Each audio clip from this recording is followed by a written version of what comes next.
Mantap. RZ member ni aku akan setting braking aku mantap. Jadi hari tu aku dah tukar disc depan belakang. Hari ni aku nak review korang satu kaliper daripada RCB yang telah dievolusikan, iaitu 4-port R1 dengan R55 belakang. Yang ini Evo punya version yang terbaru. Tengok ni yang belakang dia. Dia dah ada sisik-sisik pattern angin dan dia lebih kemas. Okey, dari kemas kini dah di-upgrade. Lebih cantik, nampak? Pattern dia, design dia 2-port belakang. Okay, yang ini depan 4-port. Datang complete set dengan brake caliper. Nampak kemas.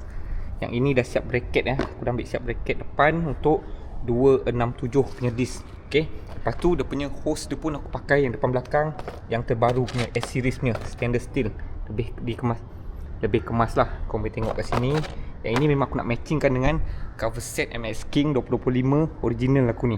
Okay, ada warna silver, merah dan hitam. Jadi bracket ni aku ada custom sikit lah. Potong sikit bagi dia tak kena fork ni, sebab fork ni dah aftermarket. Kalau fork standard dia boleh PMP saja.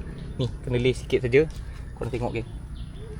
Pada belah sini dia punya gap pun banyak, lebih kurang 6mm dengan sport rim. Okay. Dalam belakang korang tengok pun sama, gap dia banyak. Ini 10mm ada. Kemas kalau belah belakang ni.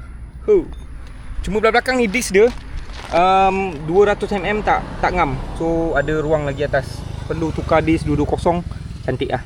Okey, laluan hose brake dia pun kita buat kemas Okey. Mantap geng. RCB punya kaliper yang baru Evo ni memang cun tip top. Tengok dia punya hose brake dia pun kita buat cun. Right?